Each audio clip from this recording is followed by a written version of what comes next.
बाबा बर्गे व जगदीश पाटील साहेब पलूस आपल्या सर्वांचं या ठिकाणी सहर्ष स्वागत। क्रांती महिला प्रतिष्ठानच्या प्रमुख सौ हृदयश्रीताईला आपण या ठिकाणी उपस्थित झाला, आपले सहर्ष स्वागत।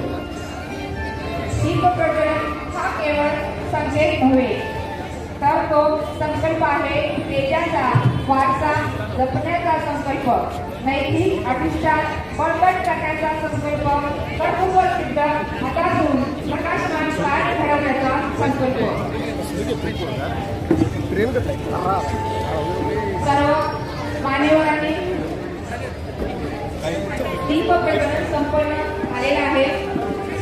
मान्यवरांनी आशीर्वाद व्हायचे आहे। आजच्या कार्यक्रमाचे अध्यक्ष माननीय चेतन पारेख साहेब, प्रसिद्ध आर्किटेक्चर मुंबई, आणि माननीय धनश्री ताई लाड, आपणास विनंती की आपण विचार मंचावरती आसन ठेवावे।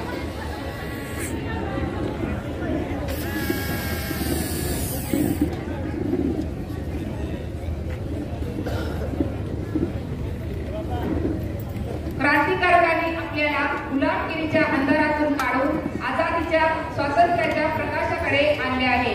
कुंडल हे गाव क्रांतिकारकांची खाण आहे, प्रति सरकारची राजधानी आहे। क्रांती संग्रामाचे धगधगते कुंड म्हणजे कुंडल होय। कुंडल गावचे वातावरण शौर्यशाली, पराक्रमी, क्रांतिअग्रणी डॉक्टर जीवीबापू लाड आणि क्रांतिवीरांगना विजयताई लाड यांच्या विचारांनी पावन व स्वतंत्र झालेले आहे।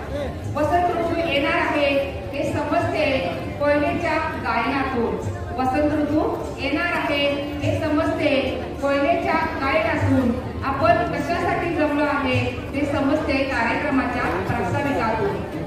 प्रास्ताविक आणि स्वागत करण्यासाठी मी आमंत्रित करते माननीय जी.के. एडके मॅडम, आपणास विनंती की आपण कार्यक्रमाचे प्रास्ताविक व स्वागत करावे। जिल्हा परिषद सदस्य जगन्नाथ माळी साहेब, आपले सहर्ष स्वागत।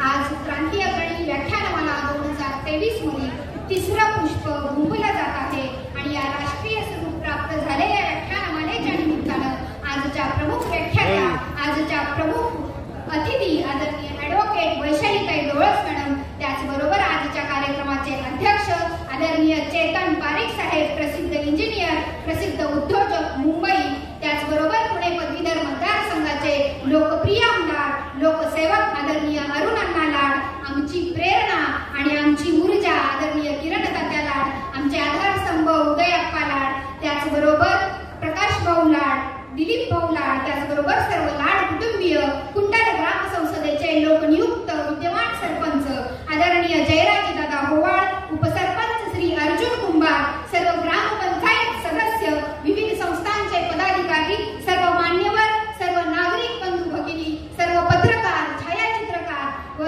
या सर्व मान्यवर नागरिकांचे क्रांती अग्रणी विचार व कार्यशक्ती, गांधी एज्युकेशन सोसायटी शिक्षक, शिक्षकेतर कर्मचारी, क्रांती अग्रणी डॉक्टर जी.डी. बापूसाहेब लाड सहकारी साखर कारखाना या सर्वांच्या वतीनं मनापासून सहर्ष स्वागत करते।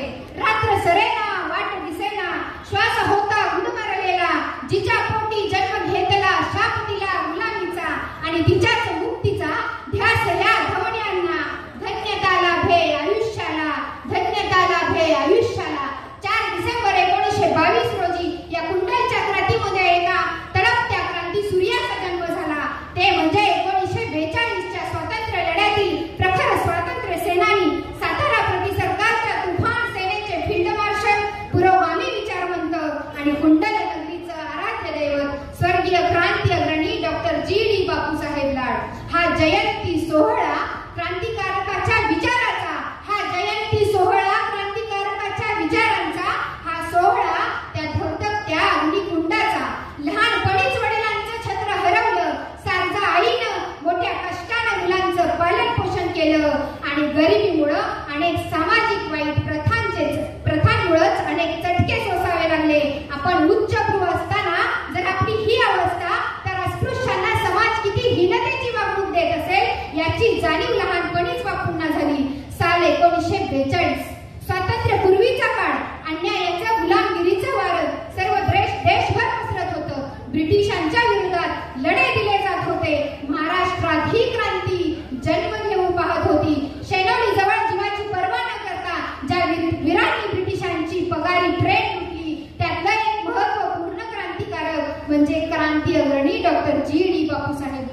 बापूंची लाळच मातीशी जोडली गेली होती. ब्रिटिश खजिन्यांची लूट करून स्वतंत्र लढ्यातील शस्त्रास्त्र खरेदीसाठी धनसंपादन, ब्रिटिशांच्या विरोधी दंगली यात बापू नेहमी अग्रणी राहिले.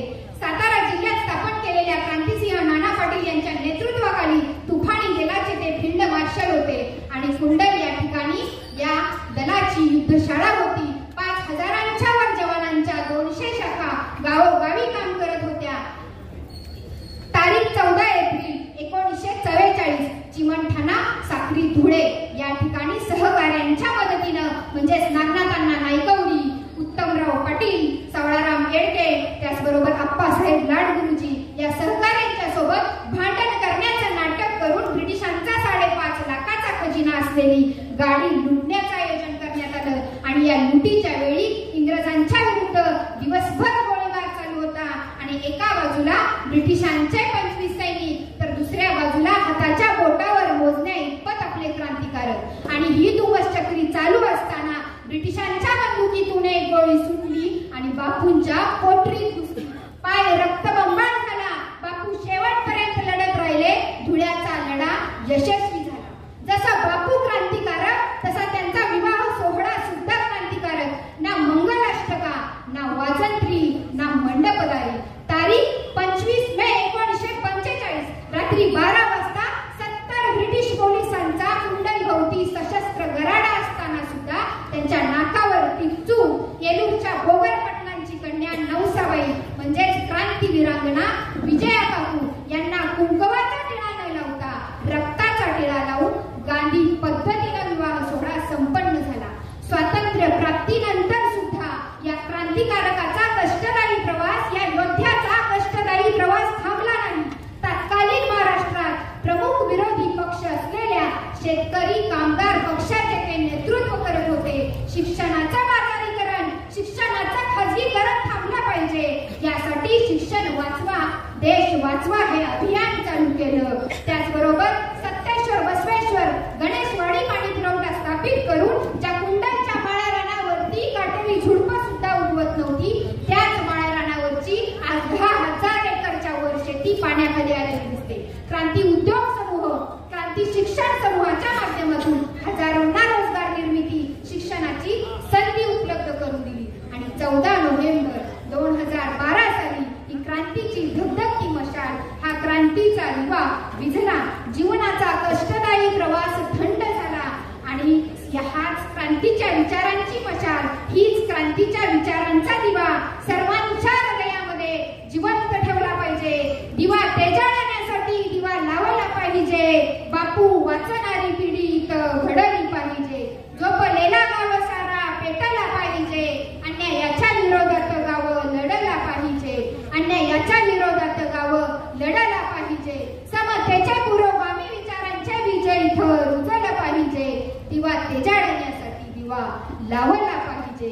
या बापूंच्या विचारांचा वसा आणि वारसा आपण सगळे क्रांती अग्रणींचे वारसदार अखंडपणे जपतो आहोत. त्याच पद्धतीनं आमचे लाडकं नेतृत्व महिलांचं आदरणीय धनश्री तैलाड या सुद्धा महिलांच्या सशक्तीकरणासाठी, त्या महिलांच्या सबलीकरणासाठी विविध उपक्रमातून प्रयत्न करतात. मेराची ट्रेजर सारख्या उपक्रमातून महिलांच्या कलागुणांना वाव देतो. अशा स्वयंसेविकांची होणारी पायपीट थांबवण्यासाठी हजारो आशांना सायकली वाटप आणि शाळा आणि घर हे अंतर कमी करून वाड्या वस्तीवरची सुद्धा माझी लेक शिकली पाहिजे. यासाठी भाऊ आणि बहिणींच्या या दाम्पत्याच्या प्रयत्नातून हजारो सायकलींचं वाटप आणि याचीच यशस्वीता म्हणजे गेली 26 वर्ष ही व्याख्यानमाला अखंडितपणे अविरतपणे महाराष्ट्रात चालू आहे. महाराष्ट्रात अनेक थोर नेत्यांच्या नावाने व्याख्यानमाला चालू झाल्या, पण काळाच्या ओघात या कधी नष्ट झाल्या हे कळालेच नाही. पण बापूंच्या नावाने चालू झालेली ही व्याख्यानमाला एक व्याख्यानमाला नाही तर ती बापूंच्या विचारांची जागर यात्रा आहे. आणि ही जागर यात्रा दरवर्षी 4 डिसेंबरला भरते. आणि आतापर्यंत फार मोठ्या व्यक्तिमत्वांना पुरस्कार देऊन सन्मानित करण्यात आलं. त्यामध्ये आदरणीय डॉक्टर रघुनाथ माशेलकर, आदरणीय डॉक्टर श्रीराम लागू, आदरणीय मेधा पाटकर, त्याचबरोबर बाबा आमटे, आदरणीय डॉक्टर तात्यासाहेब लहाने या अशा अनेक दिग्गजांना पुरस्कृत करण्यात आलं. आणि त्याचबरोबर आजच्या व्याख्यानमालेच्या तिसरं पुष्प गुंफणाऱ्या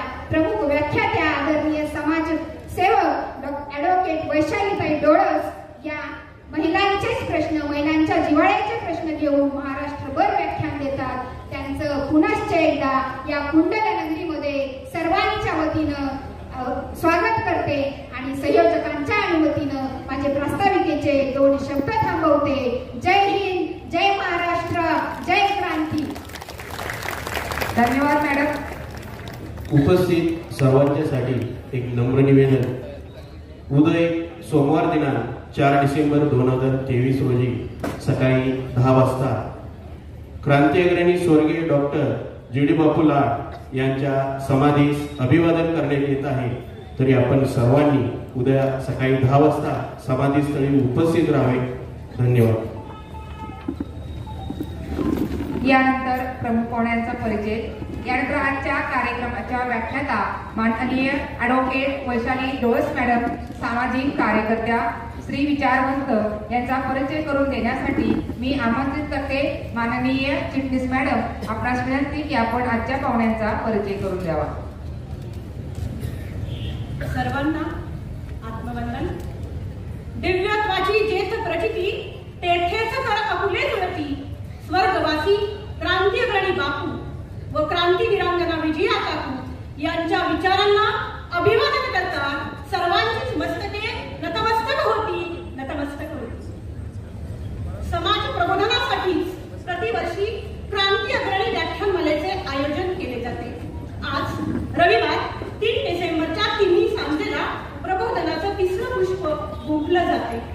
या प्रसंगी क्रांती मंचावर उपस्थित असणारे कार्यक्रमाचे अध्यक्ष आदरणीय केतन पारिक साहेब, विख्यात आर्किटेक्ट व उद्योजक, त्याचप्रमाणे आजच्या सन्माननीय व्याख्याता माननीय ॲडव्होकेट व सामाजिक कार्यकर्त्या सौभाग्यवती वैशालीताई डोळस मॅडम, क्रांती कुटुंबातील आमदार आदरणीय अण्णा व सर्व कुटुंबीय, वैशालीताईंचे पती माननीय भाऊसाहेब दादा, सर्व क्षेत्रातील मान्यवर बंधू भगिनी, युवा वर्ग, वैचारिक वारसा असणारे कुंडल व परिसरातील श्रोतेजन. आजच्या कार्यक्रमाच्या प्रमुख पाहुण्या आदरणीय सौ वैशालीताई यांचा मी परिचय करून देण्यासाठी इथे उभी आहे. मॅडमचं पूर्ण नाव वैशाली भाऊसाहेब डोळस आहे. त्यांचा जन्मगाव नेवासा तालुक्यातील सलाबतपूर, सासर पैठण, सध्या वास्तव्य औरंगाबाद या ठिकाणी. त्यांचं शिक्षण LLM त्यांनी फेमिनिझम मध्ये MA पूर्ण केलेलं आहे. बालपणापासूनच त्यांना वक्तृत्वाची आवड आहे. व्यवसाय मुंबई हायकोर्ट खंडपीठ औरंगाबाद येथे त्या वकिली करतात.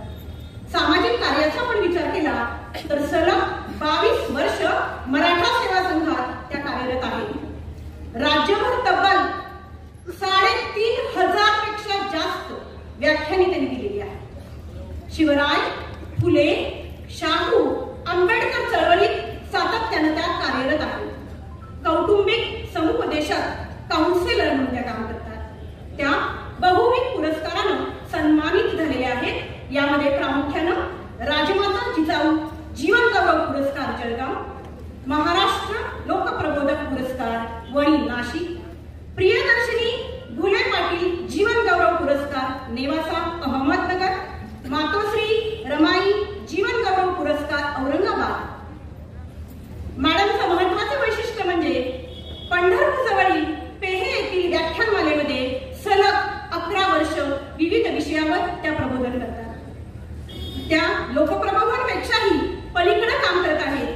न्याय संस्थेत काम करत असताना सामाजिक न्याय देणाऱ्या, अन्यायाविरुद्ध सजग आवाज उठवणाऱ्या मोजक्या महिलांपैकी एक म्हणजे आदरणीय वैशालीताई मॅडम. स्त्री, पत्नी, आई म्हणून सजगता आहेच, पण भोवतालचा परी निर्भय झाला पाहिजे यासाठी झटणारी एक महनीय बहुआयामी महिला आजच्या व्याख्यानमालेचं 3रं पुष्प गुंफणार आहे. आपल्या सर्वांना ज्ञात आहेच, बापूंनी काकूंना विचारांचं बळ दिलं व काकूंनी बापूंना बळाचा विचार दिला. असं विचारांचं बळ व बळाचा विचार असणाऱ्या महाराष्ट्राच्या मातीतून क्रांतीचे तेजस्वी मोती निर्माण करणाऱ्या उभयतांच्या अमरत्वाला मी अभिवादन करते. म्हणतात ना, साधू संत एकी घरा तोची दिवाळी दसरा. माननीय ॲडव्होकेट व व सामाजिक कार्यकर्त्या सौ वैशालीताई आपल्या भारतातील स्त्रिया या विषयावरील परिवर्तनशील निर्भीड विचारांची प्रतीक्षा करीत आहे. कुंडल व पंचक्रोशीमधील श्रोतृवर्ग सारा धन्यवाद. जय क्रांतीवीरांनो. धन्यवाद मॅडम. यानंतर प्रमुख पाहुण्यांचा स्वागत समारंभ संपन्न होत आहे. पाहुण्यांच्या आगमनाने हर्ष झाला मन मंदिरात, करीतो प्रेम भावे आपले स्वागत स्वागत.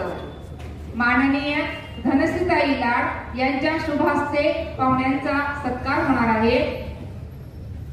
माननीय धनश्रीताई लाड आपणास विनंती की आपण आजच्या कार्यक्रमाच्या व्याख्याता माननीय ॲडव्होकेट वैशालीताई डोळस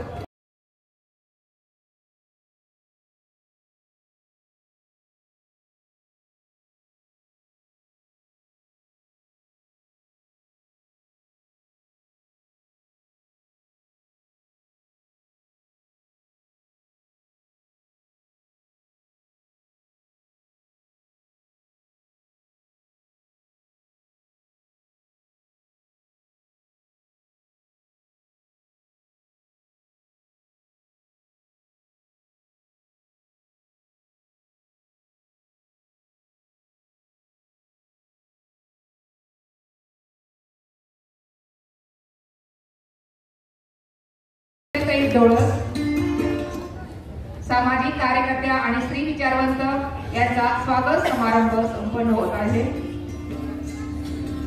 धन्यवाद सर्व मान्यवरांचे. यानंतर ज्यांच्या व्याख्यानासाठी आपण आतुरतेने वाट पाहत आहोत त्या आजच्या व्याख्यानमालेच्या तिसऱ्या पुष्पाचे व्याख्यात्या माननीय ॲडव्होकेट वैशालीताई डोळस मॅडम, सामाजिक कार्यकर्त्या आणि स्त्री विचारवंत, आपणास विनंती की आपण आपले मनोगत व्यक्त करावे आणि त्यांचा विषय आहे भारतातील स्त्रिया. या विश्वामध्ये समता, स्वातंत्र्य, बंधुता आणि न्याय हे तत्व देणारे तथागत गौतम बुद्ध, जिच्या कुशीत या महाराष्ट्राचं नेतृत्व घडलं आणि वाढलं, ते या विश्वातलं आदर्श मातृत्व राजमाता, राष्ट्रमाता माँसाहेब जिजाऊ, ज्यांच्यामुळे तुम्हाला आणि मलाही स्वाभिमान, अस्मिता मिळाली, असे छत्रपती शिवाजी महाराज, छत्रपती संभाजीराजे, आम्हा सर्वांना शिक्षणाची दारं खुली करणाऱ्या क्रांतीज्योती सावित्रीबाई फुले आणि क्रांतीसूर्य महात्मा फुले हे फुले दाम्पत्य, आरक्षणाचा हक्क देणारे राजर्षी शाहू महाराज, त्याचबरोबर भारतीय संविधानाच्या माध्यमातून या देशातल्या 18 पगड जातीच्या लोकांना नागरिक बनवणारे डॉक्टर बाबासाहेब आंबेडकर,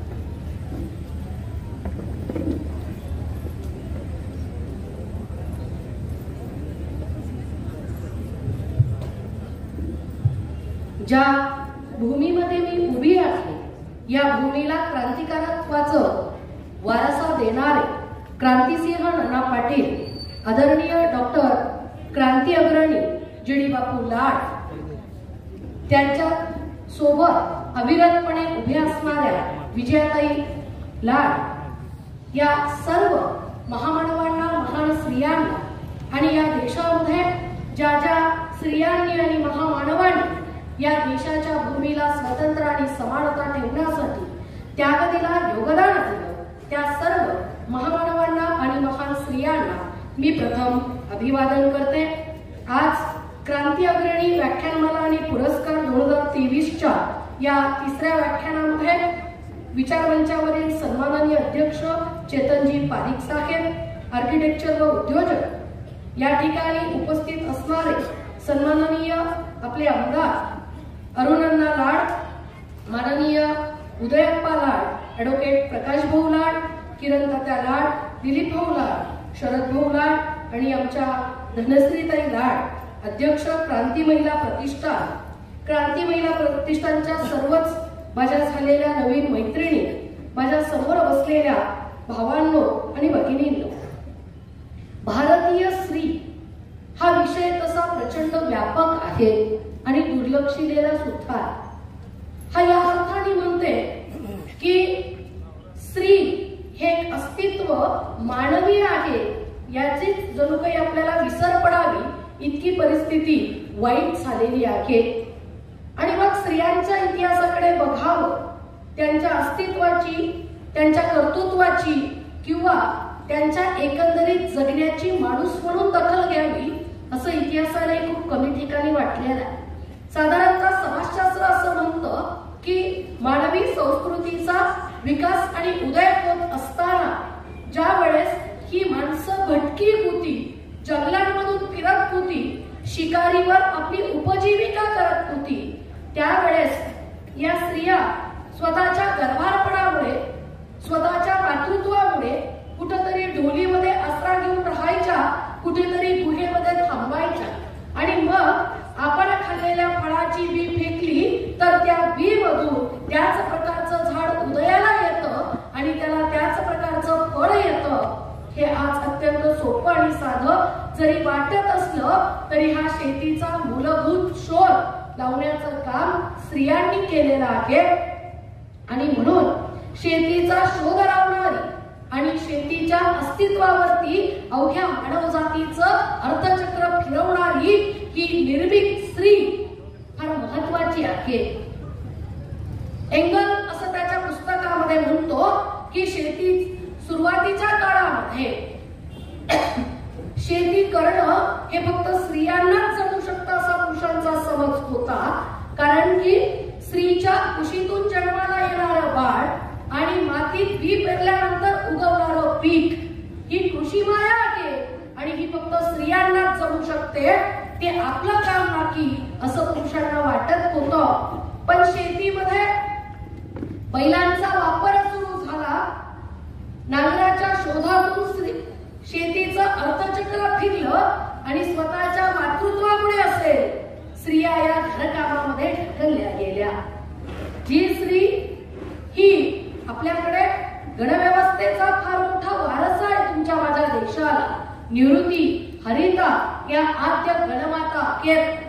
शेती करणं, शेती कसणं, शेतीमधलं उत्पादन आपल्या गणामध्ये समान पद्धतीनं वाटून देणं ही कामं या गणमातांनी केलेली आहेत. आणि म्हणून आपल्या देशामध्ये तुम्ही जर बघितलं तर पुरुष देवतांपेक्षा स्त्री देवतांची मंदिरं ही जास्ती आहेत. भवानी, दुर्गा ही जी सगळी देवींची मंदिरं आहेत, या देव्या त्या त्या ठिकाणच्या जमिनीच्या मालकिनी आहेत, त्या गणमाता आहेत. आणि म्हणून देवी या शब्दाचा अर्थच मुळात जमिनीची मालकीन असा होतो. म्हणजे या जगामधल्या शेतीचा समृद्ध वारसा तुम्हाला मला देणाऱ्या या जगातल्या स्त्रिया आहेत, हे आपल्याला विसरून चालणार नाही. आणि मग कालांतराने पुरुषांचा या अर्थचक्रातला वाढता वावर, शरीर यष्टीनं, शरीर ताकदीनं शेती करणं आणि स्त्रियांचं घरामध्ये ढकललं जाणं वाढलं. आणि स्त्रियांना असं वाटायला लागलं की आम्ही, म्हणजे मला नेहमी एक प्रश्न पडतो की स्त्रियांनी घरकाम करायचं असतं असं कोणत्या पुस्तकात लिहिलंय, कोणत्या धर्मशास्त्रात लिहिलंय? स्वयंपाक स्त्रीच करू शकते हे तत्वज्ञान आलं कुठून? हे तत्वज्ञान या देशाच्या ब्राह्मणी पितृसत्तेनं स्त्रीच्या डोक्यावरती नैसर्गिकरित्या लादण्याचा प्रयत्न केला. म्हणजे ही स्त्री निर्भीक आहे, ती आपल्या पुढच्या पिढ्या घडवण्याचं निर्मितीचं कामही करते आणि ती प्रत्येक निर्मितीचं काम करते. आपल्याकडे कुठल्याही भाषेला पितृभाषा म्हणत नाही, त्याला मातृभाषाच म्हणतात. आपल्या भूमीला मातृभूमीच म्हणतात. आणि म्हणून या शेतीच्या शोधासह अनेक शोधांची जननी असलेली ही स्त्री कधीही अबला नव्हती, कधीही अबला नसते आणि कधीही अबला असणार नाही. हे पहिल्यांदा आपण समजून घेतलं पाहिजे असं मला वाटतं. कारण आपल्या देशामध्ये स्त्री कोमल, कमजोर, अबला याचं जणू काही पुराण लावण्यासारख्या आजच्या टीव्हीच्या मालिका आमच्या समोर येतात. आणि मग आमच्या ह्या पोरींना सुद्धा असं वाटायला लागतं की मी अबला आहे, मी असं घरात राहिलं पाहिजे, मी असं नाजूक चाललं पाहिजे, मी असं नाजूक हसलं पाहिजे, मी असं म्हणजे एकंदरीतच मग ते एक स्त्रीशास्त्र तयार व्हायला लागतं. पण त्याला विज्ञानाचा, समाजशास्त्राचा कुठलाही आधार नाही. जी मादी पिलाला जन्म देते आणि त्याला समर्थपणे सांभाळते ती प्रत्येक बाबतीमध्ये नरा इतकीच म्हणजे पुरुषा इतकीच सक्षम असते. शरीरातला फरक सोडला तर स्त्री आणि पुरुषाच्या बुद्धिमत्तेत, कर्तृत्वामध्ये, धाडसामध्ये, निर्णय क्षमतेमध्ये आणि मॅनेजमेंटमध्ये स्त्री कुठेही पुरुषापेक्षा कमी नाही. म्हणजे आपल्याकडे असं म्हटलं जातं की स्त्रीला का शिकवावं किंवा अनेक लोक महात्मा फुलेंनी स्त्रियांसाठी शाळा का काढल्या याची व्याख्या करताना म्हणतात स्त्री ही आई आहे, स्त्री ही बहीण आहे, स्त्री ही पत्नी, मुलगी, अमुक अमुक अमुक अमुक असते आणि म्हणून तिला शिकवलं पाहिजे. न, बिलकुल. स्त्री ही माणूस आहे, स्त्री ही माणूस आहे, ती एक स्वतंत्र व्यक्ती आहे, तुमच्या देशाची ती नागरिक आहे आणि म्हणून तिचा शिक्षणासहित सगळ्या गोष्टींवरती पुरुषां इतकाच हक्क आहे.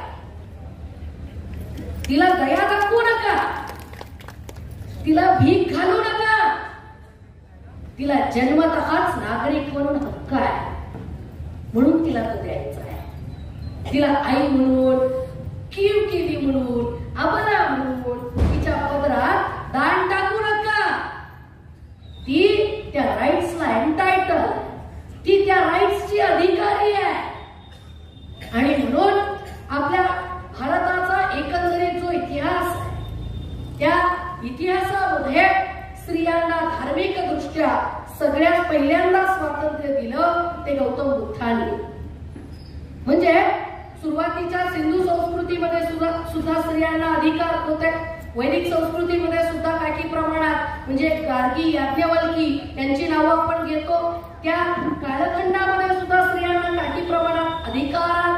पण बुद्ध काळानंतरच्या मनुस्मृतीचा जो उगम आहे तो मात्र स्त्रियांच्या शोषणाची आणि स्त्रियांच्या गुलामीची प्रचंड मोठी सुरुवात आहे. बुद्धाच्या बाबतीतलं उदाहरण मला तुम्हाला सांगायला आवडेल. बुद्धाची मावशी महाप्रजापती बुद्धाकडे गेली आणि म्हणाली, हे तथागता, तू पुरुषांना भिक्खू होण्याचा अधिकार देतोस, त्यांना निर्वाणाचा हक्क आहे, धम्मावरती भाष्य करण्याचा हक्क आहे, आम्हा स्त्रियांना भिक्खुणी होण्याचा हक्क का नाही?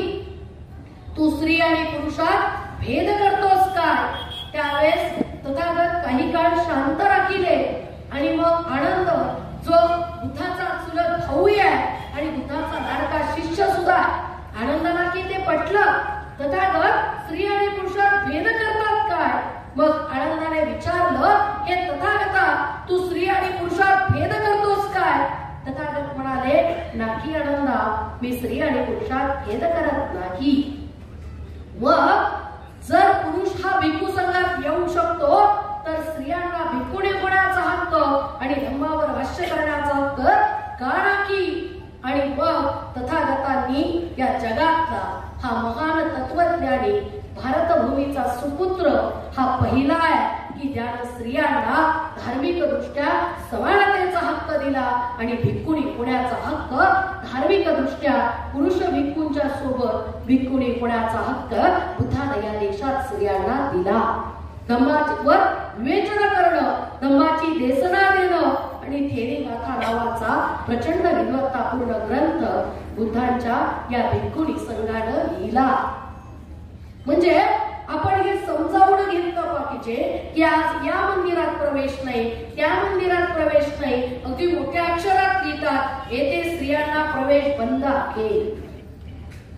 शनी शिंगणापूरचं आंदोलन चाललं, अजून कुठलं आंदोलन चाललं. म्हणजे न्यायालयात सुद्धा 2 जजेस एका बाजूने निर्णय देतात आणि स्त्री असलेली जज सुद्धा वेगळ्या अंगाने सांगते की धार्मिक दृष्ट्या पद्मनाभ मंदिर ना ते नाही, ते तर प्रॉपर्टीसाठी फेमस आहे, तर ते अय्यप्पा मंदिरामध्ये स्त्री जज म्हणतात की मी स्त्रियांना त्या ठिकाणी अधिकार मान्य करू शकत नाही.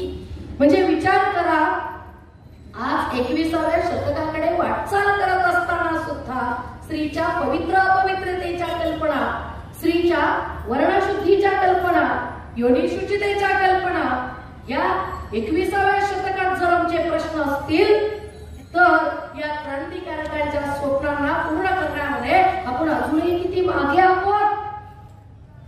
आणि म्हणून डॉक्टर आहा साळुंखे सर, तुमच्याच भूमीतले सुपुत्र, स्त्रियांवरचं अमोघ कार्य हल्ली केलं. डॉक्टर आहा साळुंखे सर म्हणतात की या देशाच्या वर्णव्यवस्थेनं सगळे पुरुष आणि वर्ण कुठून जन्मले ते सांगितलं, पण स्त्री कुठून जन्माला आली हे सांगण्याचा त्रास घ्यावा एवढं सुद्धा हिंदू धर्मशास्त्राला वाटलं नाही. आणि म्हणून या धर्मव्यवस्थेनं स्त्रीला अवर्ण ठरवलं. म्हणजे अगदी शूद्र, अतिशूद्र आणि त्यांचा सुद्धा खालचं स्थान या देशातल्या धर्मशास्त्रांनी स्त्रियांना दिलं. म्हणजे मनुस्मृतीची तर वचनं एकदा बायकांनी वाचावीच, कारण सध्याची शासन व्यवस्था मनुस्मृतीला परत आणण्याच्या भाषा करते. धर्मग्रंथ काय, पण अगदी राज्याचं पुस्तक म्हणून मनुस्मृती आली पाहिजे ही मागणी आजचं शासन जर करत असेल किंवा ही परिस्थिती आम्हाला आणायची अशी भाषा जर ते करत असतील तर आमच्या बायकांनी एकदा मनुस्मृती वाचलीच पाहिजे. बालपणी पित्यांचं ऐकावं, तरुण झाल्यावर भावाचं, नंतर नवऱ्याचं, नंतर मुलाचं, पण स्त्रीनं कधीही स्वतंत्रपणे वागू नये किंवा स्वातंत्र्य स्त्रीला कधी नसतंच हे सांगणारी मनुस्मृती तुमच्या माझ्या देशात हे सगळे क्रांतिकारक, हे सगळे पुरोगामी विचारांची महान माणसं स्त्री पुरुष स्वातंत्र्याच्या आणि समतेच्या नुसती गप्पा मारत नाहीये, तर तसं वर्तणूक सुद्धा करतायत. या देशामध्ये मनुस्मृती हा ग्रंथ परत आणावा, त्याच्यानुसार परत एकदा समाज रचना चालावी, स्त्री स्वातंत्र्य अहरती. पुन्हा स्त्रिया चारित्र्याला कशा असतात, त्यांचं वैधव्य कसं असावं, विधवा झाल्यावर तिनं कसं वागावं, तिच्यावर कोणती बंधनं असावी, म्हणजे हजारो नियम ही पुस्तकं करतात आणि सगळे पुरुष लिहितात. हेही महत्वाचं, कारण याच्यापैकी स्त्रियांवर बंधनं लादणारी पुस्तकं पुरुषांनी लिहिलेली आहेत, मनुस्मृती भृगु ऋषींनी लिहिली.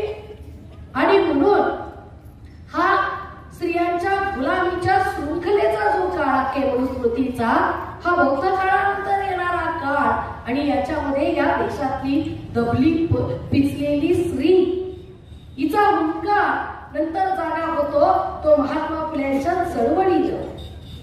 महात्मा फुल्यांचं आणि सावित्रीबाई फुलेंचं काम बापूंसारखं आणि विजयाताईंसारखंच जोडीनं केलेलं काम. मला या जोड्या फार आवडतात. म्हणजे दाम्पत्य कसं असावं, आदर्श कुटुंब, आदर्श नवरा बायको कशी असावे याची ही उत्तम उदाहरण आहे. उत्तम उदाहरण म्हणजे जीडी बापूंचं पुस्तक वाचत असताना मला जर सगळ्यात जास्त आकर्षित, तसं तर प्रत्येक पान, प्रत्येक क्षण हा तुम्हाला झोपेतून खडावून जागा करणारा प्रत्येक क्षण. म्हणजे जणू काही आपण त्या काळात बाजूला बसलेलं हे सगळं बघतोय, इतकं सचित्र वाटावं, इतकं त्यांचं जीवनचरित्र आहे. पण ज्या भूमिगताचा एक पाय तुरुंगात एक बाखेर, त्याच्या जगण्याचाही भरोसा नाहीये. आणि मग त्याचं सो कॉल्ड सॉफिस्टिकेटेड कुटुंब, त्याचं इन्कम, त्याचं लाईफस्टाईल काय असेल याचा सगळा अंदाज समोर दिसत असताना सुद्धा विजयाताईंनी लग्नाला बापूंना को म्हणणं हे किती धाडसाचं आहे. आता लग्न ठरवताना आपण काय करतो, काय काय आपल्या मानांकडे बरं आजची आपल्याला ज्या वेळेस जावई शोधायचा असतो त्यावेळेस आपला पहिला प्रश्न असतो मुलगा काय करतो, त्याचं क्वालिफिकेशन, त्याचा पोट पाणी भरण्याचा व्यवसाय किंवा नोकरी. मग प्रश्न येतो त्याला घर आहे का, त्याच्यानंतर त्याला शेती आहे का, त्याच्यानंतर तो सो कॉल्ड आपल्या स्टेटसचा आहे का, आज आपली लग्न ठरवतानाची ही मानांकन आहे. आणि मग नवरा नवरीचं क्वालिफिकेशन. मी तर म्हणते की आजकाल मुलगा मुलगी लग्नच करत नाही, आजकाल डिग्र्यांची लग्न होतात. डिग्र्या मॅचिंग केल्या जातात. डॉक्टरला डॉक्टरीन, मास्तराला मास्तरीन, वकिलाला वकिलीन. जनरली वकील लोक वकिलीशी लग्न करत नाही, ते जरा नोकरीवाली पाहतात. व्यवसायाचा जरा भरोसा नसतो ना. आणि मग हे अशा डिग्र्यांचं मॅचिंग होतं. मग लग्न संध्याकाळचं, मग डेकोरेशन, मग इव्हेंट मॅनेजमेंट, मग ती पत्रिका, मग ते कोण विमानानं उतरायला, कोण कशात उतरायला लागलं स्टेजवर. या सगळ्यामध्ये आपला होणारा जीवनसाथी, त्याचा विचार, त्याची जगण्याची संकल्पना, त्याच्या जगण्याविषयीचा काय मत आहे, किंवा आपली होणारी बायको तिचं काय मत आहे, तिला काही विचार आहेत का, तिची जगण्याविषयीची स्वप्न काय, याच्यावर कुठेही चर्चा या लग्नाच्या बाजारात, लिटरली लग्नाच्या बाजारात होताना दिसत नाही. म्हणजे माणूस म्हणून आम्ही एकमेकांच्या आयुष्यातच येत नाही. आमच्या घराण्याचे स्टेटस, आमच्या डिग्र्या, आमचा मोठेपणा, आमचा पैसा, आमची प्रतिष्ठा, या सगळ्यावर लग्न होताना आज दिसतात. आणि या वस्तुस्थितीला समोर ठेवून बापूंचं लग्न पाहिलं तर या आजच्या या काळात जगणाऱ्या पिढीसाठी तो एक धगधगता अंगार आहे. की त्या विजयाताईंनी काय म्हणून बापूंना स्वीकारलं असेल, पण ही माणसंच जगा वेगळी होती. ही माणसच स्वतःच्या जगण्याची मूल्य त्यागानं आणि स्वातंत्र्याच्या या वेदीवरती स्वतःला आहुती देण्यासाठी तयार असणारी होती. आणि म्हणून आपला नवरा भूमिगत आहे, आपल्या नवऱ्याला वॉरंट आहे. आपला नवरा कधीही या क्रांतिकारकात हरवून जाऊ शकतो, आपल्याला परत घरी येईल याची कुठलीही खात्री नाही. तरी सुद्धा या ताईंनी त्यांना हो म्हणावं. आणि मुलीला विचारा, हे बापू म्हणाले, हे किती महत्वाचं आहे. मला प्रामाणिकपणे एक सांगा, प्रत्येक पुरुषाला विचारलं जातं पोरगी कशी आहे, पाहण्याचा कार्यक्रम होतो ना आपल्याकडे पाहण्याचा कार्यक्रम होतो. मुलगा मुलीला 2-4 मित्र घेऊन बघायला जातो. आणि मग तो मित्राला विचारतो, कशी वाटली रे, अरे लग्न तुला करायचं येड्या, त्याला वाटून काय करतो. आणि मग 2-4 मित्र आपले गोडाई करतात. आणि मग घरी आल्यावर लोक विचारतात त्या नवरदेवाला, अरे पोरगी कशी वाटली.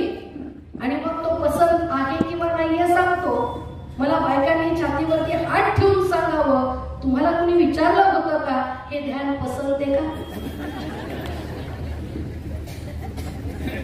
चुकून कुठली मुलगी बोलायला गेली, आम्ही काय तुझं वाईट करणार आहे का, आम्हाला कळत नाही का, मुलगा कमावताय. म्हणजे लग्नाचा बाजार एक विचित्रच गोष्ट आहे आपल्या समाजात. बर, लग्न ठरवताना जावयाचं हे सगळं क्वालिफिकेशन असतं, त्याची नोकरी, व्यवसाय, क्वालिफिकेशन, घर, शेती. मुलींचं काय असतं, मुलींचं काय असतं. आपल्याला सून घरात आणायची, काय विचारतो आपण, काय असतात प्रश्न आपले. रंग गोरा आहे का, नाक सरळ आहे का, बांधा सडसडीत आहे ना. हिमोग्लोबिन कोणी विचारत नाही ते, आमची त्याच्यावर जरा चर्चा चालली. हिमोग्लोबिन कोणी विचारत नाही. बांधा सडसडीत हवा, नाक सरळ हवं, रंग गोरा हवा, केस लांबसडक काळेभोर हवे. जणू काही एखादा फ्लॉवर पॉट उचलून घरात आणायचा आहे, किंवा प्राणी संग्रहालयात जाऊन एखादं आवडतो कोकरू घरात आणायचं आहे. त्या देहाच्या पलीकडे जाऊन स्त्रीला माणूस म्हणून आपण कधी समजून घेणार आहोत की नाही. तिच्या देहाच्या वरच्या चर्चा, तिच्या सौंदर्याच्या पलीकडे जाऊन एक माणूस म्हणून जगण्याची अभिलाषा, तिची काय, तिचा विचार काय, तिला काय जगायला आवडेल, याची कुठली चर्चा आपल्याकडे होते का. आपल्याकडे होत नाही. या दोघांनी अर्ध्या रात्री लग्न केलं, विदाऊट मंगलाष्टक. विदाऊट म्हणजे काय बंदुकीच्या फैरी झाडून आणि जवळपास आजूबाजूला 700 ते 750 सशस्त्र इंग्रज पोलीस आजूबाजूच्या गावांमध्ये तैनात आहेत. ते जर आले तर हे लग्न अर्धवटच काय, जागेवर सुद्धा गोळी मारल्या जाऊ शकते हे माहीत असताना सुद्धा सगळे भूमिगत एकत्र झालेले क्रांतिसिंह नारायण पाटलांसारखा माणूस लग्नाला हजर, गाडगिळांसारखा हजर. आणि अशा या ही लोकच स्वप्न ही यांची वेगळी होती. आमची फार काय स्वप्न येतो, टीव्ही सारखा सोफा असावं आणि टीव्ही सारख्या नवऱ्याला प्रत्येक वाढदिवसाला गिफ्ट द्यावं. बायकांना टीव्हीतले जोडपे खूप आवडतात. Each and every day celebrate करतात, प्रत्येक दिवस सेलिब्रेट करतात. एकमेकाला गिफ्ट देणं, एकमेकांना ते काय काहीतरी वेगळं करत राहणं, छान छान असं डेकोरेटिव्ह करत राहणं. मी बायकांना सांगत असते, टीव्हीत मालिकेवाईज नवरा बदलतो, इथे एकच असतो.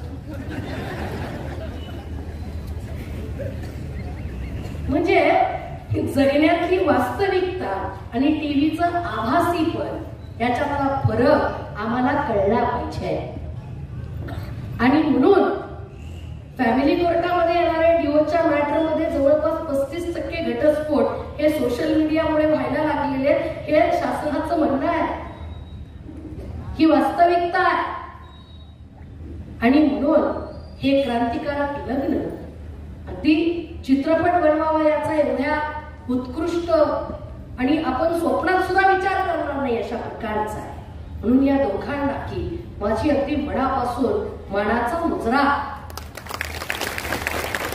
की इतक्या आगळ्या वेगळ्या पद्धतीने की लोक जगत होती, वागत होती आणि स्वतःच्या देशासाठी समर्पित व्हायला आयुष्याचा प्रत्येक क्षणही, प्रत्येक कार्यक्रम ही सामाजिक करत होती. आज आपण लग्न हे फक्त इव्हेंट ठेवलेलं आहे, फक्त इव्हेंट. त्याच्यामुळे कोरोनात झालेली लग्न वर्षभरात फॅमिली कोर्टामध्ये घटस्फोटासाठी आली ही वास्तविकता आहे.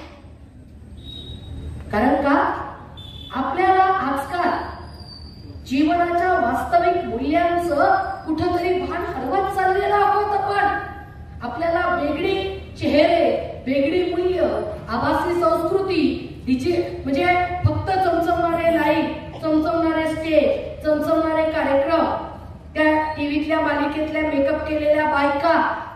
मला अजून कळलं नाही, भरजरी साडी घालून आणि मेकअप करून किचन मध्ये स्वयंपाक करता येतो का? अशी मूर्खासारखी प्रश्न पडतात मला कधी कधी. म्हणजे प्रत्येक जण अमुक खानदानवाला, तमुक खानदानवाला, तमुक प्रकारची घराणी आणि एकच कार्यक्रम. त्यांचा एक हाती कार्यक्रम, एक वाईट बाई, एक चांगली बाई. टीव्हीच्या मालिकेमध्ये बघा तुम्ही, म्हणजे अलका कुबल फेर, एखादी खूप सहन करणारी, अति सहन करणारी, ती आदर्श बरं का. जी सहन करणारी असते ना ती आदर्श स्त्री. नवऱ्याला असा रुमाल हातात द्यायचा, बुट हातात द्यायचे, कुणी काही बोललं आपलं मुसू मुसू रडायचं पटकन, वेळ आली तर मरायचं. ती आदर्श बाई. आणि एकीकडे बाई दाखवली जाते ती सातत्यानं कटकारस्थान करते, सातत्यानं कटकारस्थान करणं, भांडण लावणं, एखाद्या जोडप्यात विभाजन घडवून आणणं आणि असे काहीतरी कटकारस्थान करणारी प्रचंड विलन बाई. मला सांगा, या दोन बायकांमधली कुठली प्रतिमा तुम्हाला आवडते? अशी बाई असते जी 24 तास कटकारस्थान करते, अशी बाई असते? तुम्ही स्त्रिया आहात, सांगा मला, अशी बाई असते? तुम्ही पाहिली आहे तुमच्या आयुष्यात? पण स्त्रियांना क्रूर ठरवायचं, त्यांच्या समाजात अशा प्रतिमा निर्माण करायच्या. आणि ही आदर्श नारी तुम्ही कशा व्हाल मला सांगा बरं? अलका कुबल सारख्या व्हाल की तिची सासूची भूमिका कुणी केली? मला नाव आठवत नाही त्यांचं, कुणी असत. पण ती ललिता पवार वगैरे सारख्याच बायका. मला सांगा, साहजिकपणे या मालिका चित्रपट बघताना कोणती स्त्री व्हावंसं किंवा असावंसं किंवा कोणत्या स्त्रीविषयी आपल्याला सहानुभूती वाटते? अर्थात जी शोषिक आहे, त्यागी आहे, या आणि माझ्यावर अत्याचारच करा तुम्ही, अशा प्रकारची एक तिची भूमिका आहे. अशी स्त्री आपल्याला अभावितपणे अडकून जाते. कारण का? आमचं गुलाबांवर प्रचंड प्रेम आहे. आमचं गुलाबांवर प्रचंड प्रेम आहे. बाई अशीच असली पाहिजे. आदर्श स्त्री इज इक्वल टू आदर्श गुलाब. त्या भूमिकेतली म्हणते. आदर्श स्त्री अशी नसते. आदर्श स्त्री राष्ट्रमाता जिजाऊंसारखी असते. आदर्श स्त्री क्रांतीज्योती सावित्रीबाईंसारखी असते. आदर्श स्त्री अहिल्याराणी होळकरांसारखी असते. आदर्श स्त्री विजयाताईंसारखी असते. आदर्श स्त्री कशी असते? ज्या वेळेस आपला नवरा सरदार आहे, आपला बाप सरदार आहे, आपल्या आजूबाजूची सगळी माणसं सरदार आहेत आणि या सरदारांच्या घराण्यात राखून आपला पोरगा छत्रपती झाला बाकीचे, हे स्वप्न पाहणारी स्त्री आदर्श असते. आणि नुसतं स्वप्न पाहून थांबत नाही. आपल्या 12 वर्षाच्या लेकराला घेऊन पुण्या सुप्याची जहागिरी सांभाळत स्वराज्याचा हा महाल उभा करण्यामध्ये रात्रंदिवस आपल्या पोराची मार्गदर्शक, प्रशिक्षक, धोरणी राजकारणी ही मुसद्दी स्त्री शिवरायांच्या स्वराज्याची प्रचंड मोठा कणा बनते. ती जिजाऊ आदर्श स्त्री असते.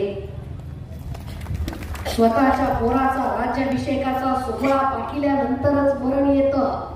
ही माय लेकरांची अशी जोडी आहे की जिजाऊ जिवंत असेपर्यंत छत्रपती शिवाजी महाराज प्रत्येक मोहिमेची सल्लामसलत आपल्या आईशी करत होते. अफजल खान स्वराज्यावरती प्रास्ताविक फार सुंदर केलं त्या ताईंनी. त्याच्यासाठी एकदा जोरात टाळ्या वाजवू आपण. की अफजल खान चालून येत होता, म्हणजे मला त्यांची धुळ्याची ती खजिन्याची घटना आठवली लगेच इकडं अफजल खान म्हटल्यावर. की एवढी अवाढव्य सैन्य घेऊन स्वराज्यावरती चालून येणारा अफजल खान आणि मुठभर सैन्यानिशी शिवराय त्याला तोंड देणार आहेत. जिजाऊची सल्लामसलत शिवाजी महाराज करतात आणि जायला निघतात. असं कदाचित मनात येतं, आपण जिवंत परत सुद्धा येणार ना की आईला एकदा डोळे भरून बघून घ्यावं. आणि मग शिवाजी महाराज जिजाऊकडे पाहतात तर जिजाऊ म्हणतात, राजे घाबरलात काय? जीवानिशी परत आला तर जातीनं स्वागताला हजर राखू आणि जर यदाकदाचित तुमचं तिकडच काही बरं वाईट झालं तर काय राजे, बाळ शंभूला गादीवर बसू आणि जातीनं राज्यकारभार पाहू. ही धमक ज्या आईच्या अंगठात खेळत असते ना, ती स्त्री आदर्श स्त्री असते. स्वतःचा नवरा मेला, सासरा मेला, मुलगा मेला, नातू मेला, आपल्या होळकराच्या गादीवर बसणारा एकही वारसदार जिवंत नाहीये, तरी सुद्धा 27 वर्ष पांढऱ्या हुंडीवरती बसून जी राज्यकारभार चालवते ना, ती अहिल्याराणी होळकर आदर्श स्त्री असते. आपला आदर्श स्त्रिया टीव्हीत ग्लिसरीन लावून रडत्या, ह्या घरी खरं करून रडत्या. म्हणजे भावनांचा व्यापार आणि बाजार हा फक्त चालू असून चालणार नाही. खरे आदर्श, खरे हिरो हिरोईन्स हे खरे हिरो आहेत.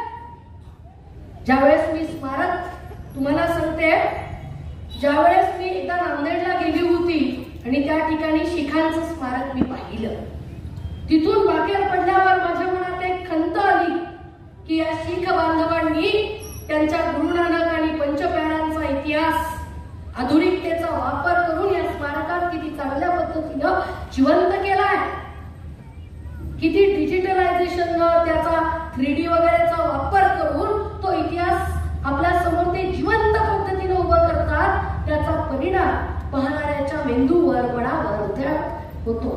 आपण छत्रपती शिवरायांचं इतकं अभिमानानं नाव घेतो, आमचा बाप म्हणतो. आजही म्हणजे प्रबोधनकार ठाकरे म्हणायचे की 33 कोटी देवांचं नाव घेतल्यावर सुद्धा जेवढं आमचं रक्त सळसळत नाही, एका छत्रपती शिवरायांचं नाव घेतलं तर आमच्या धमन्यातलं रक्त सळसळतं. पण त्या शिवरायांचं असं स्मारक आम्ही नाही उभं करू शकलो, नाही केलं आम्ही महाराष्ट्रात. पण आज जी.डी. बापूंचं स्मारक पाहताना मला ती खंत दूर झाल्याचं समाधान लाभलं. म्हणजे अगदी प्रामाणिकपणे सांगते की तो इतिहास बघताना, त्या फिल्म्स बघताना तो सचित्र इतिहास पुढच्या पिढीला जतन करण्याचं काम आपण वारसदारांनी केलं, याबद्दल अगदी मनपूर्वक धन्यवाद.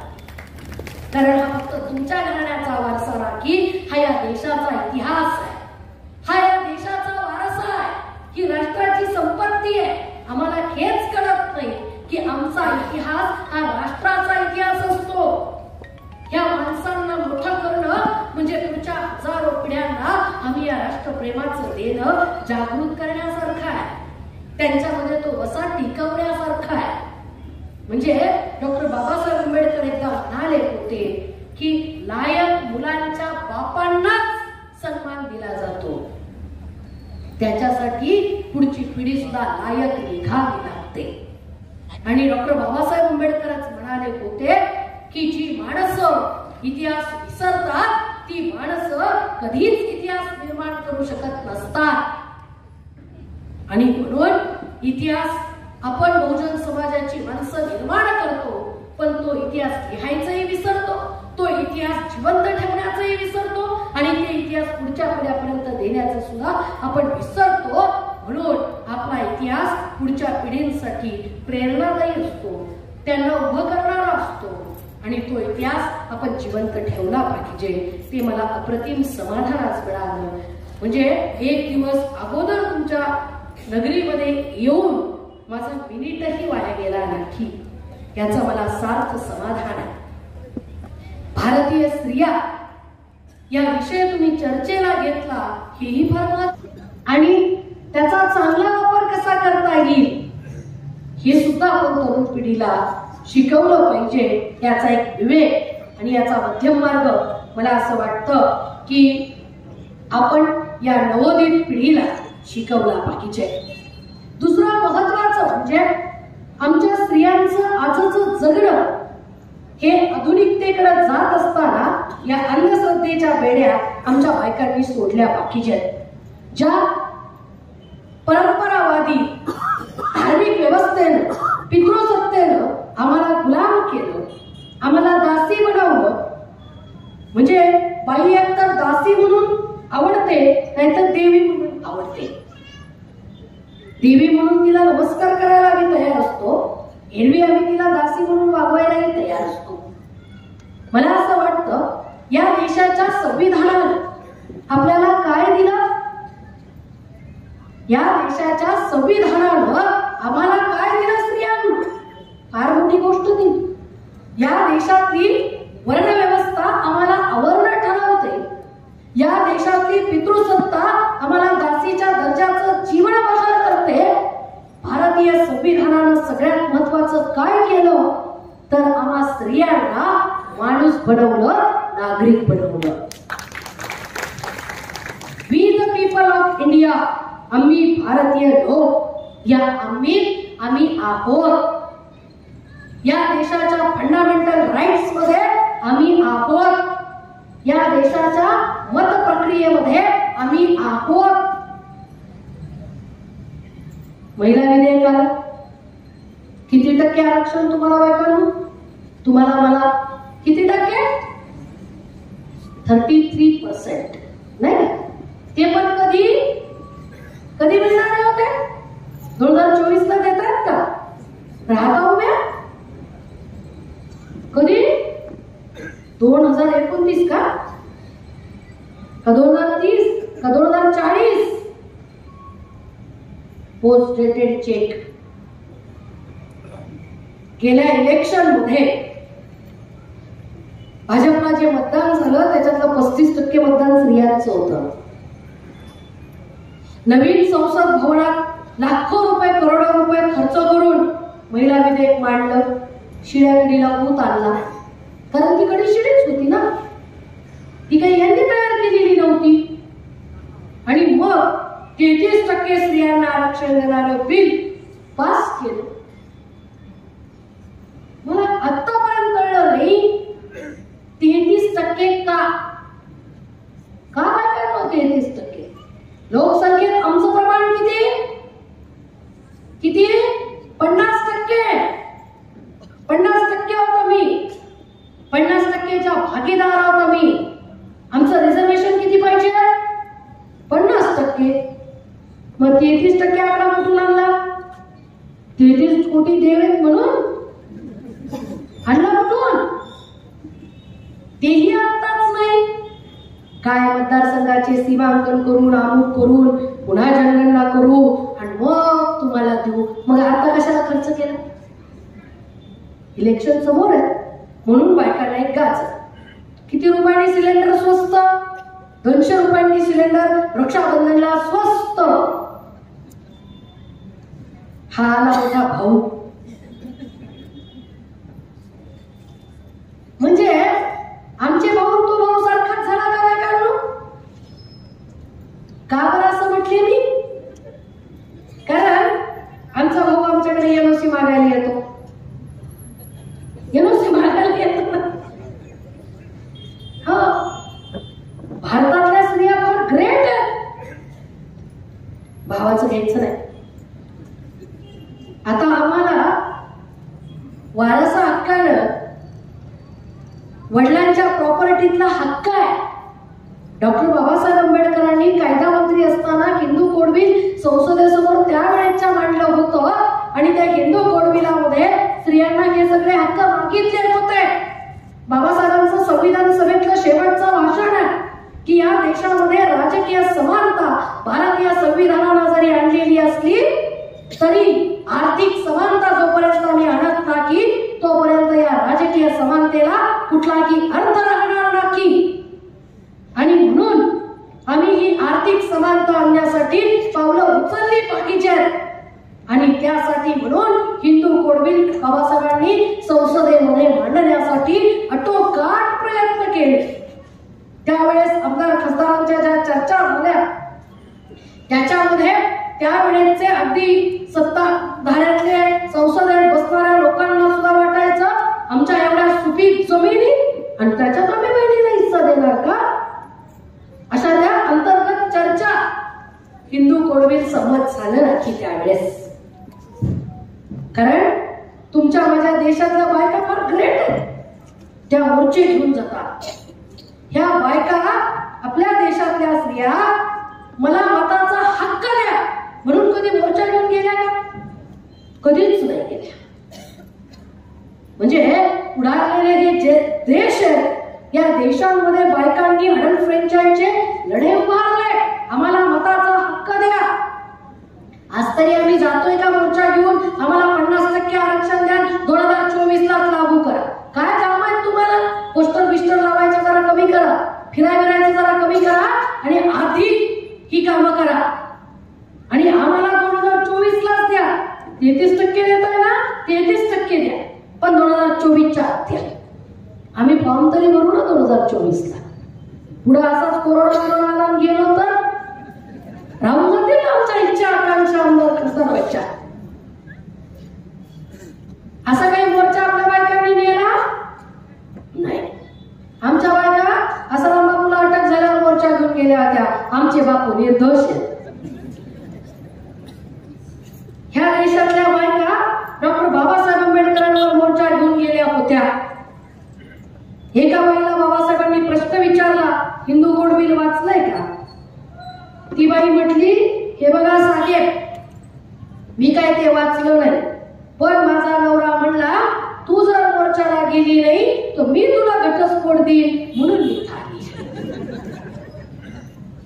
विचार करा, ज्या बायकांना स्वतःच्या हक्क अधिकारांची जाणीव नाहीये, ज्या स्त्रियांना मला हा हक्क असतो हे माहीतच नाहीये, तिला सती जाणं माहितीये, तिला वडील म्हणत त्याच्या गळ्यात माळ घालणं माहितीये, तिला नवरात्रात 9 दिवस पायी जाणं माहितीये, तिला उपवास करणं माहितीये, तिला 25 माणसाचा 50 माणसाचा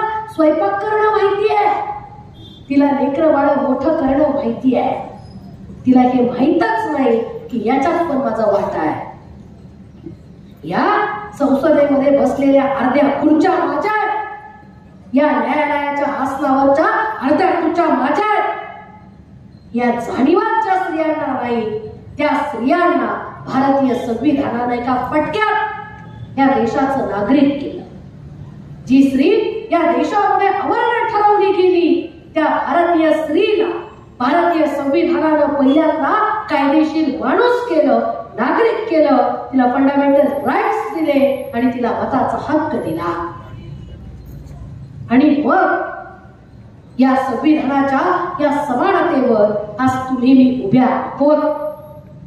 तरी सुद्धा अनेक गावाच्या गेलं की सरपंच बाईचे कोण म्हणतात त्याला, मालक, आमचे मालक.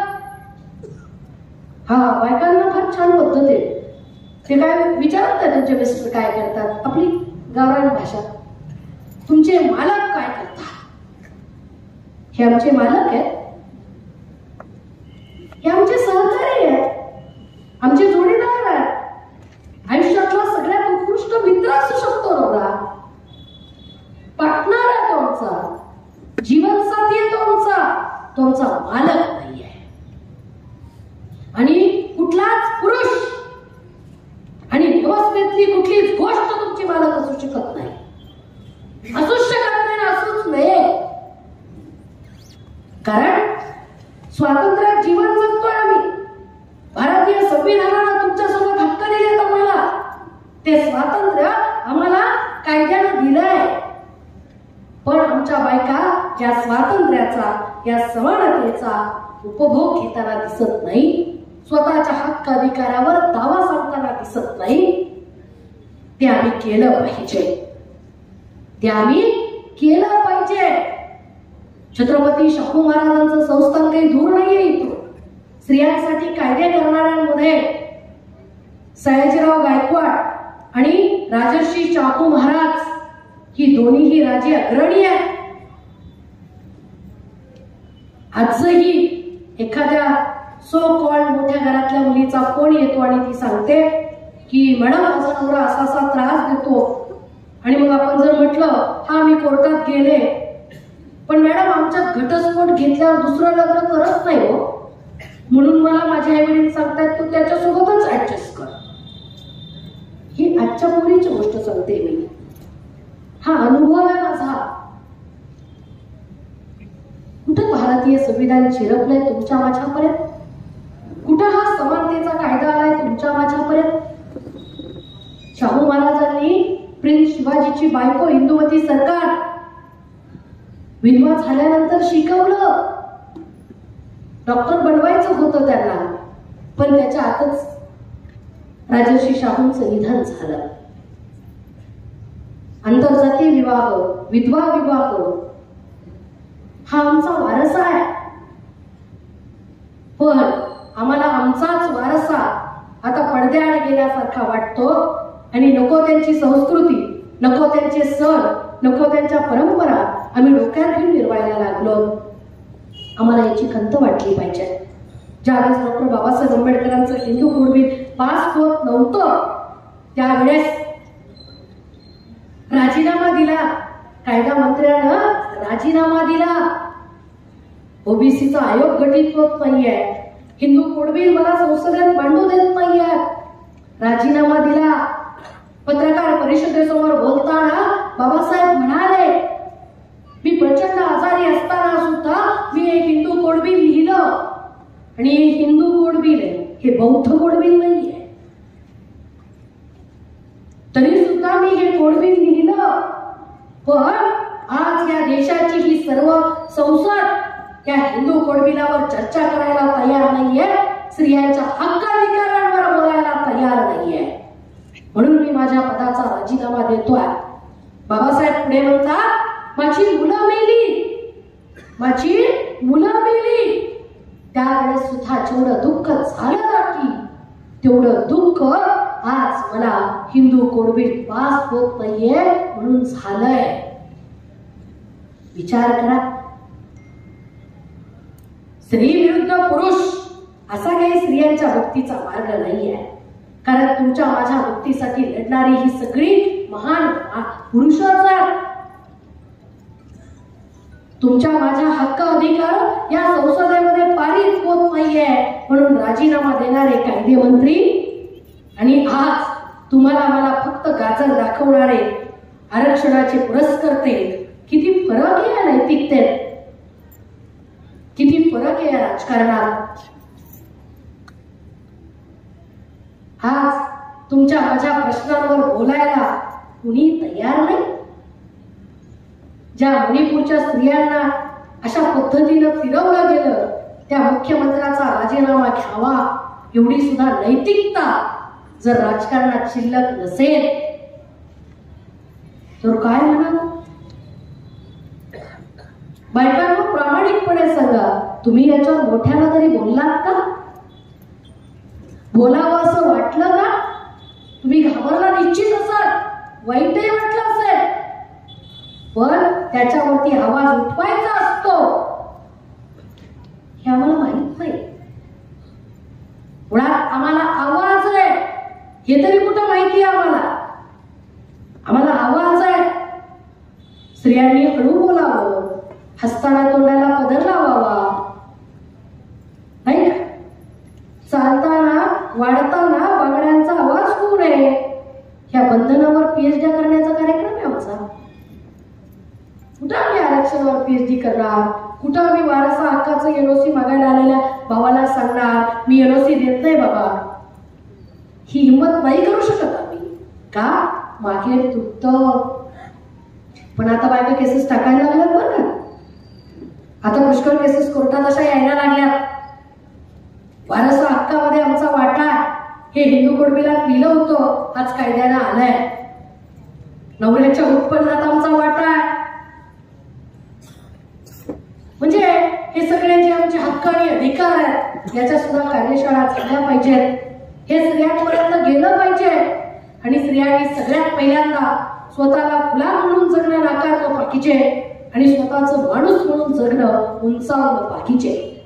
असं म्हणतात, स्त्री गुलाम झाली तर मुलं गुलाम होतात आणि मुलं गुलाम झाली तर राष्ट्र गुलामीत जायला वेळ लागत नसतो. आणि आपलं राष्ट्र हुकुमशाहीच्या दिशेनं निघालेलं आहे. 50% नागरिक म्हणून तुमची माझी जबाबदारी आहे. आमच्या बायकाच्या मताची प्रक्रिया कशी असते? त्या मतदान केंद्राकडे निघाल्या का चप्पल घालताना विचारतात कुणासमोरचं दाबायचं. मग जशी ऑर्डर येईल तसं त्या जाऊन दाबतात. आपल्या डोक्यात किलोभराचा मेंदू आहे, त्याला 21% ऑक्सिजन लागतो आणि तो 21%चा ऑक्सिजन मेंदूला एकट्या लागतो कारण तो विचार करतो. त्याच्यामुळे आपल्या मेंदूला ताण द्या आणि त्याच्यानुसार विचार करायला आपण शिकलं पाहिजे असं मला वाटतं. आपल्या देशाला स्त्री समानतेचा समृद्ध वारसा आहे. तो संत चळवळीत आहे, तो पुरोगामी चळवळीत आहे, तो छत्रपती शिवरायांसारख्या राजामध्ये आहे, तो भारतीय संविधानात आहे, तो बौद्ध साहित्यात आहे, तो बसवेश्वरांच्या महानुभाव अनुभव मंडपामध्ये आहे, तो महाकात आहे, तो जनाबाईत आहे, तो जिजाऊत आहे. सावित्रीबाई फुलेंची सत्यशोधक कार्यकर्ती ताराबाई शिंदे स्त्री पुरुष तुलना नावाचं एवढंच पुस्तक आहे, जरूर वाचा. भगिनी भाव कसा वृद्धिंगत करावा आणि स्त्री पुरुष तुलनामध्ये स्त्री पुरुषांच्या तुलना करता करता या देशाचा तौलनिक अभ्यास या बाईनं मांडला 1882 ला. आज जगातलं स्त्री पुरुष तुलना हे स्त्रीवादाचं पहिलं पुस्तक मांडलं जातं. ते या महाराष्ट्रातल्या एका मराठा स्त्रीने लिहिलं, याचा आपल्याला अभिमान असला पाहिजे. पण ती जोशी कुलकर्णी नव्हती म्हणून ती कुणाला माहीत झाली नाही. ती ताराबाई शिंदे महात्मा फुल्यांच्या चळवळीची कार्यकर्ती होती.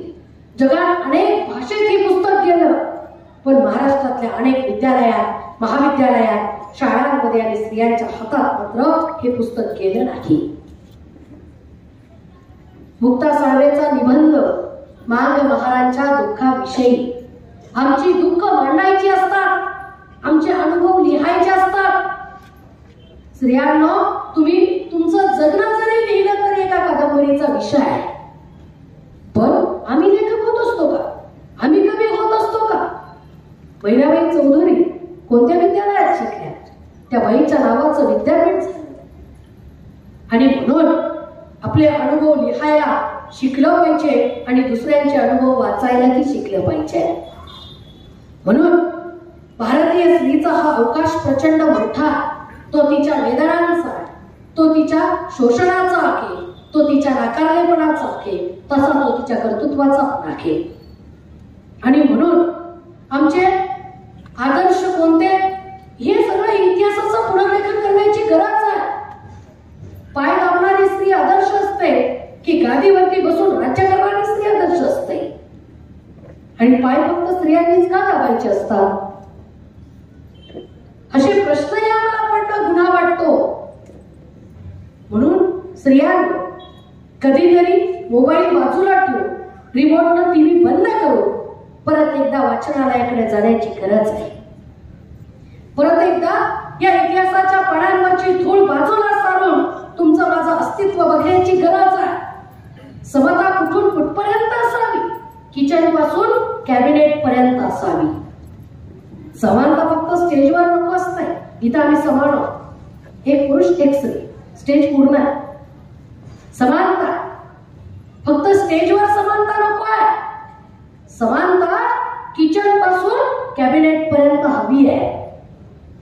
आणि ती समानता आम्हाला आणायची असेल तर आम्हाला अनेक पातळ्यांवर काम करावं लागेल.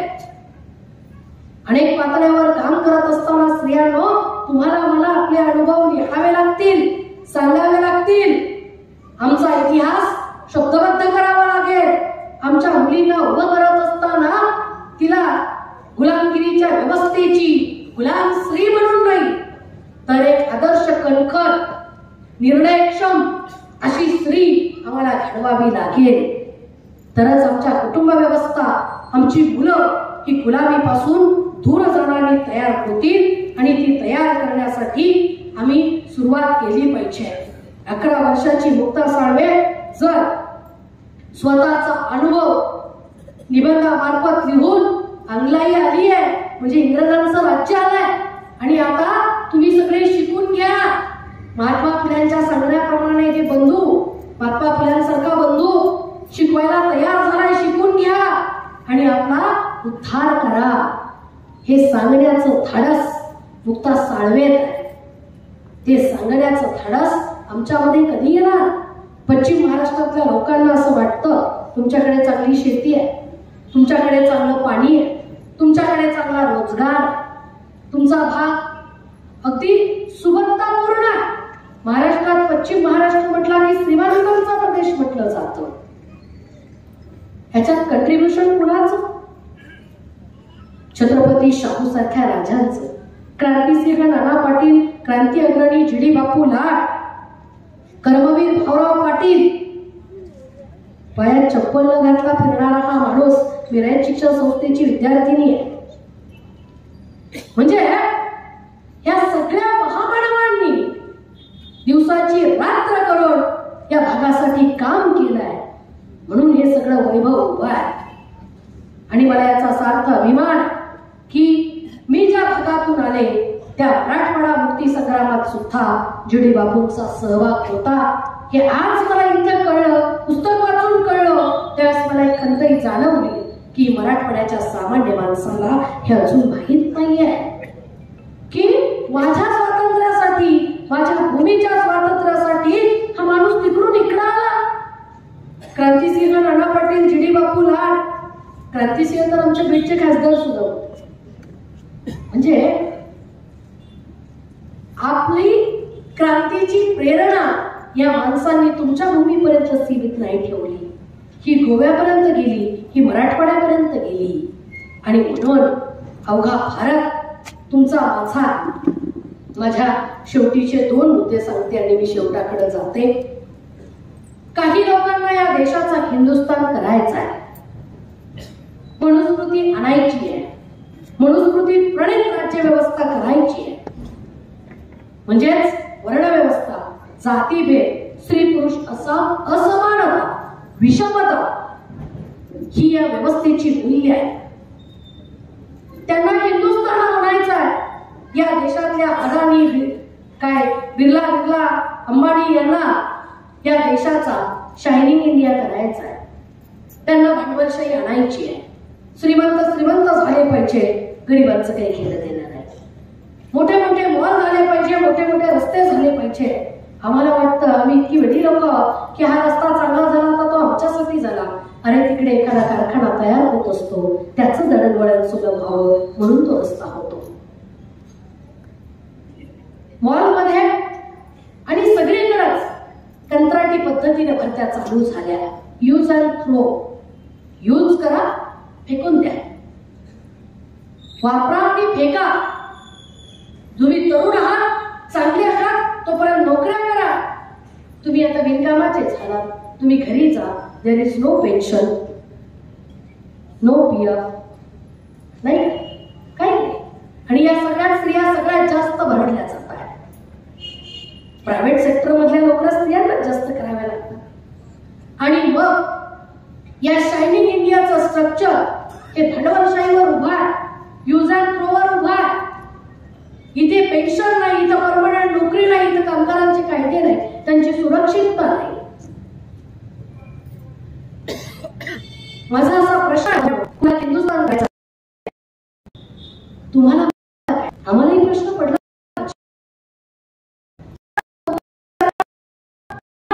आपलं असं सरकार निर्माण केलं कारण त्यांना ते आपलं सरकार हवं होतं. आपलं न्याय सगळी विचार पाहिजे. बायकांना तुम्हाला आणि म्हणून मला असं वाटतं की आणि पुढे संविधानिक मूल्य, न्याय, निरपेक्षता या सगळ्या तत्वांसहित ग्रंथ की मानवी मूल्य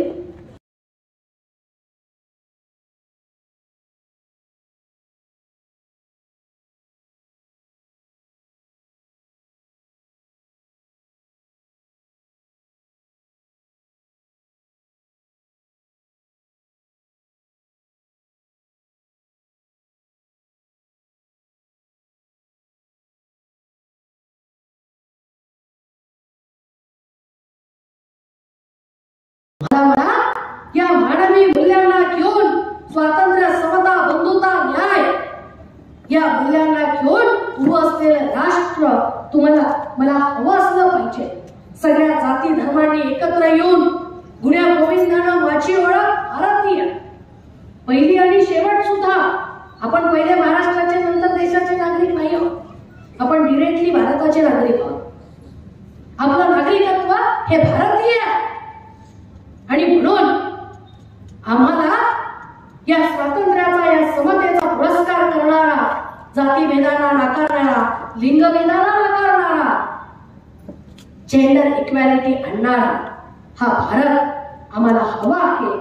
आणि हे भारताचं स्वप्न पूर्ण करण्याचं काम आपण सगळेच मिळून करूया, एवढी एक अपेक्षा या ठिकाणी मी व्यक्त करते.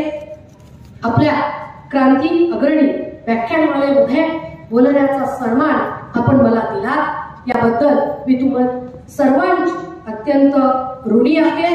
त्याचबरोबर आपले आदरणीय आमदार अरुण अण्णा लाड आणि ज्या संस्था, सर्व शिक्षक, क्रांती अग्रणी विचार व कार्यशक्ती, कुंडल ग्रामसंसद, क्रांती अग्रणी डॉक्टर जी.डी. बापू लाड सहकारी कारखाना कुंडल आणि या गांधी एज्युकेशन सोसायटी, शिक्षकेतर कर्मचारी, ही ग्रामपंचायत, सर्वजण ज्यांनी कुणी या आयोजनामध्ये भाग घेतला असेल आणि आपण मला या ठिकाणी निमंत्रित केलं, आमचे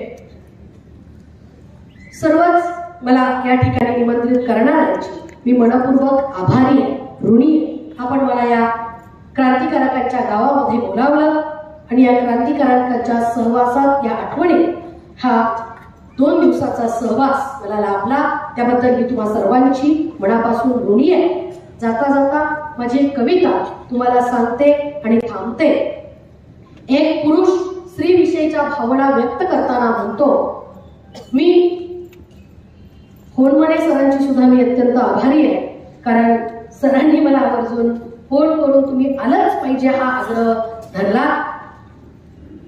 एक पुरुष स्त्री विषयीच्या भावना व्यक्त करताना म्हणतो, मी जन्माला आलो तेव्हा मला स्वतःचं अमृततुल्य दूध देणारी, स्वतःच्या खुशीची उब देणारी एक स्त्री होती, जिने मला स्वतःचं अमृततुल्य दूध दिलं आणि जन्माला येण्याचं सौभाग्य दिलं. ती एक स्त्री होती, ती माझी आई होती. मी मोठा होऊ लागलो, चालता चालता पडायला लागलो, हसता हसता रडायला लागलो. मला पडताना सावरणार, रडताना की हसवणार एक स्त्री होती, ती माझी बहीण होती. मी मोठा होऊ लागलो, शिक्षणाची गरज निर्माण झाली. आईने एवढंसं बोट धरून मला शाळेत नेलं. माझ्या चिमुकल्या हातांना धरून मला मुळाक्षर शिकवणारी आणि जगण्यासाठी समृद्ध करणारी एक स्त्री होती, ती माझी शिक्षिका होती. आयुष्य जगत असताना मी प्रौढ झालो आणि लग्नाच्या बुकल्यावर चढलो. माझ्या आयुष्यात एक स्त्री आहे, जिने माझ्या सुखातही आणि दुःखातही झालो, सांभाळलं,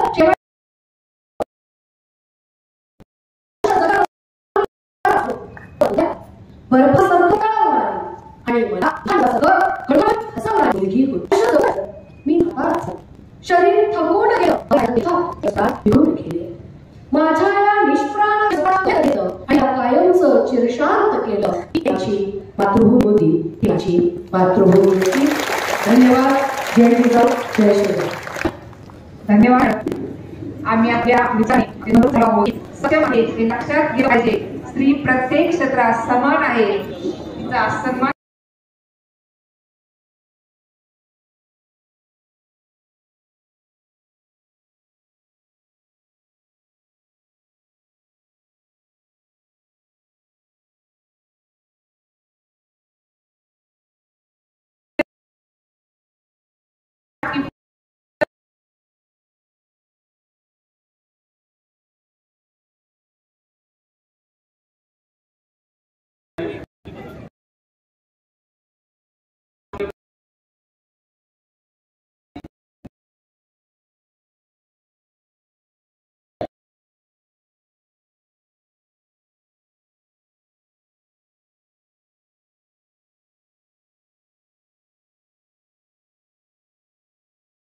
can come with it. समाज आपको चेंज करके देगा ऐसा नहीं होगा. मैं आपको 3 प्रश्न डालता हूं क्योंकि क्रांति की जमीन पे खड़ा हूं और वो भावना आ रही है उसके अंदर. चेंज कौन ला सकता है? हमारे सब स्कूलों में 70% से ज्यादा, मे बी 90% टीचर्स स्त्री है. वो अगर पढ़ाना बंद कर दे, वो अगर स्कूलों में जाना बंद कर दे तो क्या होगा? वही स्त्री घर पे बच्चों को तैयार करके स्कूल भेजती है, बच्चों को तैयार करना बंद कर दे तो क्या होगा? और जो आपने थर्ड चीज कही कि समन्वयता होनी चाहिए, हक लेना है, झगड़ा करके नहीं लेना है, समन्वय बनना है, झगड़ा करके नहीं बनना है, उसके अंदर प्रेम भाव से बढ़ना है अगर, तो स्त्री का ऑपरेशन अगर पुरुष को अलग ढंग से मिलना शुरू हो और आप ये समझें कि हम स्त्री हैं, हम वीक हैं, हमारे में दम नहीं है, हम पुरुष से समौड़ी नहीं हो सकती है क्योंकि हम दबे हुए हैं, वो भावना अगर हम मन से निकाल दें, अपना एटीट्यूड अगर हम चेंज कर सके तो आई थिंक मैम जो आप चाहते हो वो धीरे धीरे हो जाएगा. धन्यवाद. धन्यवाद सर. यानंतर कार्यक्रमाचे गोड आभार व्यक्त करण्यासाठी मी आमंत्रित करते प्राध्यापिका स्वप्नाली लाड मॅडम यांना. आपणास विनंती की आपण कार्यक्रमाचे आभार मानावे. आमचे आराध्य दैवत क्रांतिअग्रणी डॉक्टर जिजीबापू सर लाड, विजयाकाकू लाड यांना मी शतशः नमन करून मी आभाराला सुरुवात करते. कोणत्याही व्यक्तीला आपली प्रगती करायची असेल तर त्या व्यक्ती व्यक्तीला आपल्या देशाचा इतिहास माहीत असलाच पाहिजे. आणि इतिहास म्हटलं की येते भारतीय संस्कृती, आणि जिथं संस्कृती येते तिथे येतात भारतीय स्त्रिया. आणि आज मॅडम आपण भारतीय स्त्रियांचं वास्तवातील जे जीवन आहे त्याचा अतिशय अमृतमय विचार आमच्या समोर मांडले. त्याबद्दल क्रांती विचार मंचाच्या वतीने तुमचे मनपूर्वक आभार मानते. तसेच आजच्या कार्यक्रमाचे अध्यक्ष चैतन्य पारेख, प्रसिद्ध उद्योजक, इंजिनियर, आर्किटेक्चर, मुंबई यांनीही अतिशय मौल्यवान शॉर्ट बट स्वीट खूप छान असे मौल्यवान विचार मांडले. त्यांचेही मी मनपूर्वक आभार मानते. भूक असताना खाण्याला प्रकृती म्हणतात, भूक नसताना खाण्याला विकृती म्हणतात. भूक असताना आपल्या ताटातील घास दुसऱ्याला देणं मॅडम याला भारतीय संस्कृती म्हणतात. ही संस्कृती